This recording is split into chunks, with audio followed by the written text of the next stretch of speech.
Today I'm going to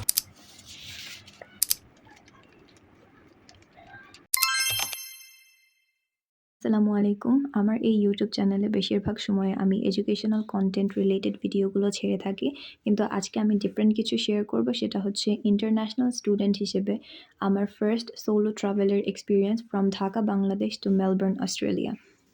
আমি প্রত্যেকটা জায়গারই ছোট ছোট করে ক্লিপ রেখে দিয়েছিলাম রেকর্ড করে, যাতে আমি সেটা মেমোরিজ হিসেবে রেখে দিতে পারি, আমার পেরেন্টসদেরকে দেখাতে পারি বা যারা পরিচিত আছে তারাও সেটা দেখতে পারে। এটা আমার লাইফে ফার্স্ট সোলো ট্রাভেল ছিল। সো একদিকে নতুন একটা দেশে নিজের লাইফ লিড করার অপরচুনিটি পাওয়ার কারণে এক্সাইটমেন্টও কাজ করছিল, আরেকদিকে নিজের ফ্যামিলি সবাইকে ছেড়ে যাওয়ার জন্য একটা গিল্টিও ফিল হচ্ছিল। তারপর আমি চেয়েছিলাম যে প্রত্যেকটা জায়গার যাতে একটা করে ছোট ছোট মেমোরি ক্রিয়েট করা যায়। আমার ফ্লাইট ছিল বাটিক এয়ারে, কিন্তু যেরকমটা ভেবেছিলাম ওইরকমটা আসলে হয়নি। আমার ট্রানজিট হওয়ার কথা ছিল 3 ঘন্টা মালয়েশিয়াতে, কিন্তু সেটা বেড়ে হয়ে গেল 5 ঘন্টা। তারপর ফ্লাইটটা ক্যান্সেলই হয়ে গেল। তারপর সেই ফ্লাইটের যতজন প্যাসেঞ্জার ছিল সবার জন্য এক একটা করে স্পেশাল পারমিশন গ্র্যান্ট করা হয় যে মালয়েশিয়াতে আপ টু 3 ডেজ থাকা যাবে।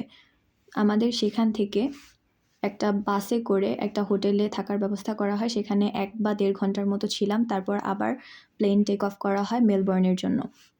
এখানে আরেকটা আমি অ্যাডভাইস দিব, যারা বাটিক এয়ারে ফ্লাই করবে প্লিজ নিজেদের সাথে রিঙ্গিত নিয়ে যাবেন, কারণ ট্রানজিটটা সচরাচর মালয়েশিয়াতে হয়ে থাকে।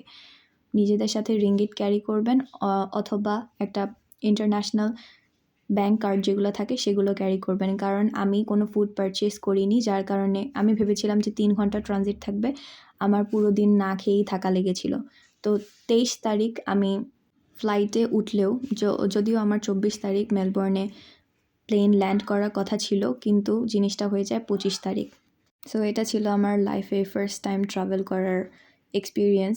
যদিও সেটা একটু আনএক্সপেক্টেড ছিল, কিন্তু আমার সবসময় এই জিনিসটা মনে থাকবে যে মালয়েশিয়ান এয়ারপোর্টে গিয়ে মালয়েশিয়াতে নামার পর আমার কতক্ষণ থাকা লেগেছে, আমার কীরকম এক্সপিরিয়েন্স ছিল। আমি বলে বোঝাতে পারবো না যে আমার ওই টাইমটাতে কতটা নিজেকে হেল্পলেস লেগেছিল। সবার জন্য এটাই অ্যাডভাইস থাকবে, প্লিজ নিজেদের সাথে রিঙ্গিত ক্যারি করবেন যাদের ট্রানজিট মালয়েশিয়াতে থাকবে আর বাটিক এয়ারে থাকবে। এখন আমি আলহামদুলিল্লাহ অস্ট্রেলিয়াতে মেলবোর্নে আছি। আমার ক্লাসও স্টার্ট হয়ে গিয়েছে।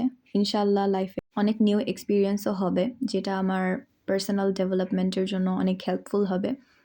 ইনশাআল্লাহ এরপর থেকে যারা অস্ট্রেলিয়ায় পড়াশোনা করতে আগ্রহী, আমি পুরো অ্যাডমিশন প্রসেসের স্টেপ বাই স্টেপ একটা গাইড দিয়ে দিব।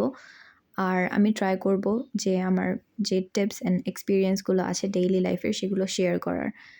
কারো যদি কোনো কোয়েশ্চেন থাকে কমেন্ট বক্সে করতে পারেন। আর আমার জন্য আপনারা পারলে একটু দোয়া করবেন, যাতে আমি লাইফে কিছু একটা অ্যাচিভ করতে পারি। আর আমি সবসময় ট্রাই করে থাকি আমার এই চ্যানেলটাতে যেই কয়জনই আছে তাদের অল্প কিছু হলেও যাতে আমি হেল্প করতে পারি। যতটুকু আমি জানি আমি সেই এক্সপিরিয়েন্সটা, সেই নলেজটা মানুষের সাথে শেয়ার করতে চাই। আল্লাহ হাফেজ।